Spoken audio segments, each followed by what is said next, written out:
Hey everyone, it's Michelle. Welcome back to my channel. Today I am going to help guide you through the do's and don'ts of how to buy the perfect handbag. Now, first of all, for me, there's not one perfect handbag because you do need one for each occasion, different occasions. As you can see, I have a lot of handbags, but I know some of you out there just kind of don't know what to buy. So that's what I'm here for. My background is that I used to work for Louis Vuitton and I've been doing these handbag videos, but also I like to put things together. So take some of these tips and apply them to your jewelry, your workwear, your shoes, and other things that you might buy just to help you put things together and use everything efficiently. So the number one rule I have, now follow this, do not buy something just because it's popular on social media or because Sally and Jane, your neighbors, all have this bag. Don't run out and do that just to keep up with the Joneses. Now, if you can stick to that number one rule, follow the rest of the tips on my list so you can have an enjoyable experience. Now, if you are shopping for a handbag and it's not impulsive, telling myself this because when I see a bag that I like, it's impulsive. But I always have to think about whether it's impulsive or I'm like purposely going to the mall to buy a bag. I think about the function of the bag and how it will work for what I need it for and for my body type. Now, I want to thank the sponsor of this video is She Said Yes. My favorite jewelry sponsor always. They always send me beautiful things. They've sent me all the rings here, but the newest is the amethyst. I finally got an amethyst piece as part of my collection. I don't know why it took me so long. I love purple, and amethyst is also a healing stone. So here she is set in the rose gold, and she said yes. As you can see, I have several pieces. They don't fade on the other side, so it is rose gold and they haven't faded. It's really beautiful jewelry. So check out the code and the links in the description. So I'm gonna go through a few of the different bags that immediately come to mind. If you're looking something that's work-friendly and mom-friendly, you want to look for a tote perhaps, like something like this, the Neverfull or any kind of tote that holds all your stuff. Literally, I use this for everything. Sometimes it has my computer, sometimes it has my lunch, sometimes it has both, and sometimes it has my yoga mat. So it's like my all-in-one, all-purpose bag. If you want something a little more sophisticated, but not so big, think about a handbag like a Speedy or my Teddy Blake top handle, which have an optional crossbody as well, but a little more dressy and sophisticated than a tote. Next on the list is a crossbody, and everyone should have a crossbody. That's what I wear when I'm like touring the city on the go, shopping, and just want to be hands-free. My favorite type of bag, honestly. Okay, so I just went over the functions: work, casual, everyday, or dressy. This cannot be an all-in-one thing, okay? Just because, now I've said this before, something like a Vuitton, just because it has a Vuitton logo, people automatically think that I should wear that to a wedding because I want to wear all my expensive things to a wedding. But just because it has a Vuitton logo does not mean that it belongs at a wedding, okay? For a dressier occasion or something where like I'm going to dinner with my girlfriends and I just need a clutch, I have my little patent Marc Jacobs. This happens to be one of my favorite bags.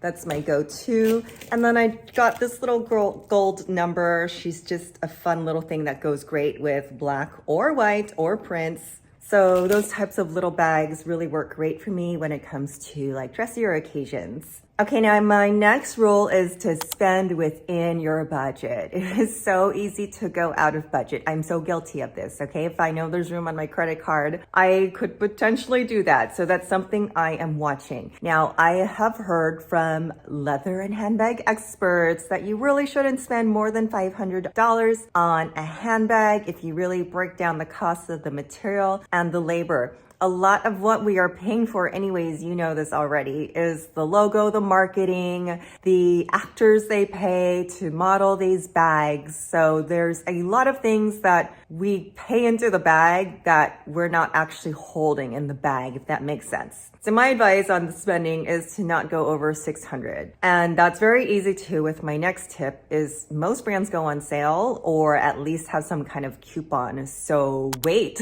for the coupon, and this will also prevent you from impulsive spending. If you can look at something and let's say like, let's wait a couple weeks. If it's still on my mind, like I have to have it, it might just go on sale within the next 30 days.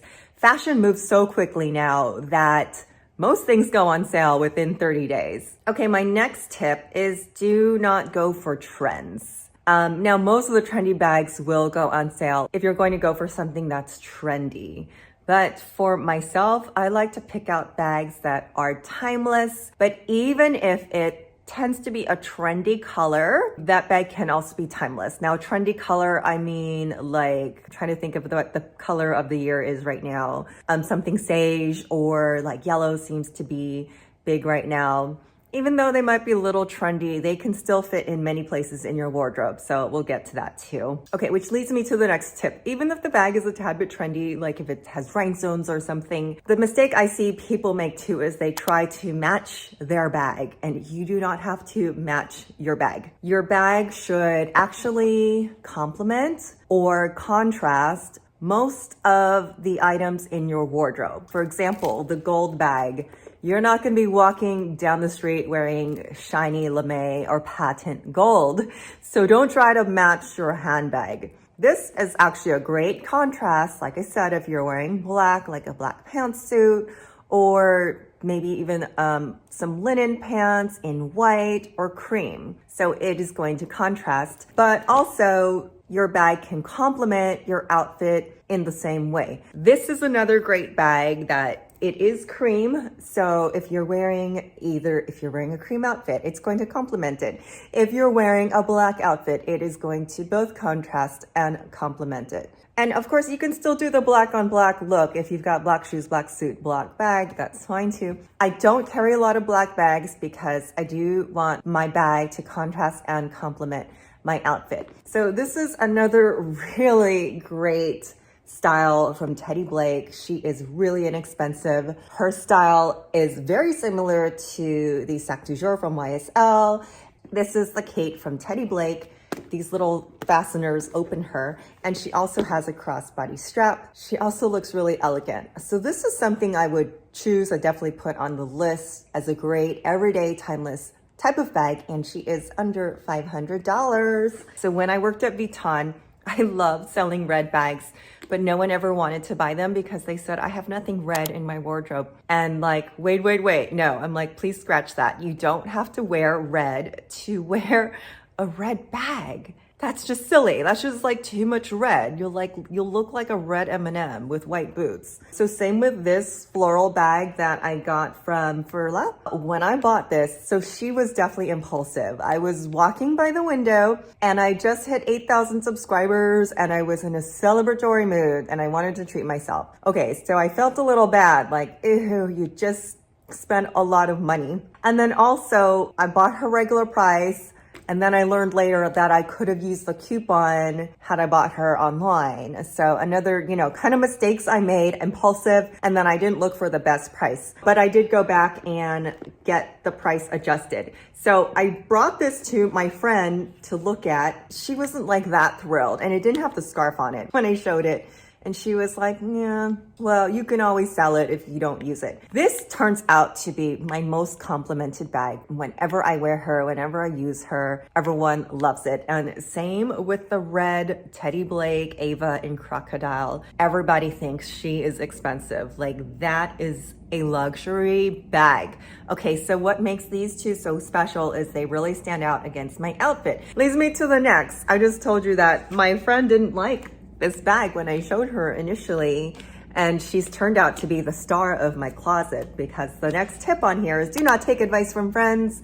They do not know you or your wardrobe or your style or how you are going to use the bag. Also with that, go for something unusual. Again, not something people would pick.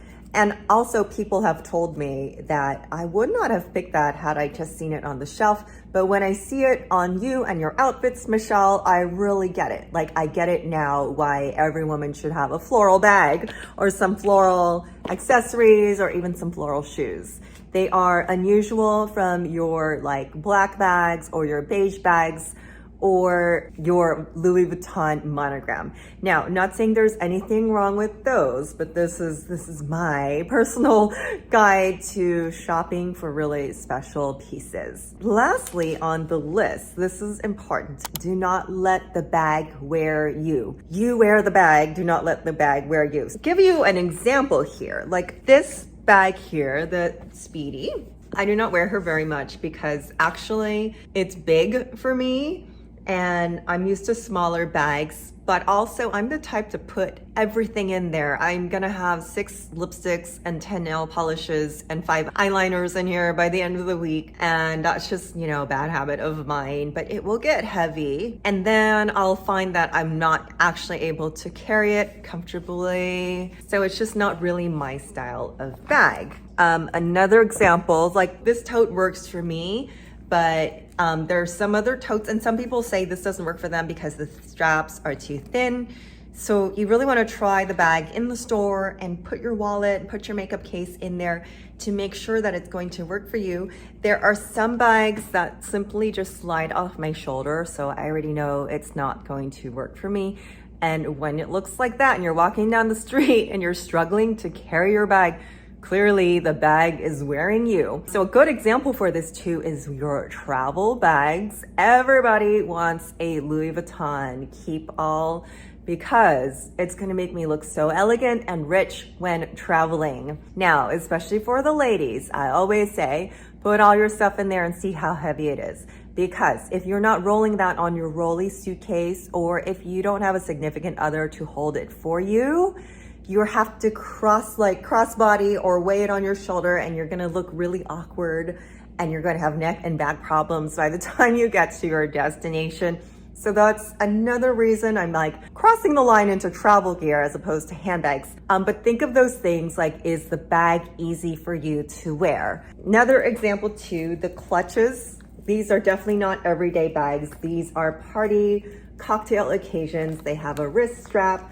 I might wear these when I'm in Vegas, when I just need a few things, but not a lot of things. Like I'm not carrying my car keys if I'm on vacation. So these little things like are just easy, but they're not necessarily everyday bags because I can't fit everything in here. So thank you guys for being here. And I've gotten some compliments on my makeup. Thank you so much. I will do a video on that. In the meantime, all the makeup I use will be in the description. So thank you guys for joining. Don't forget to smash that like and subscribe button, and I will see you guys next time. Bye.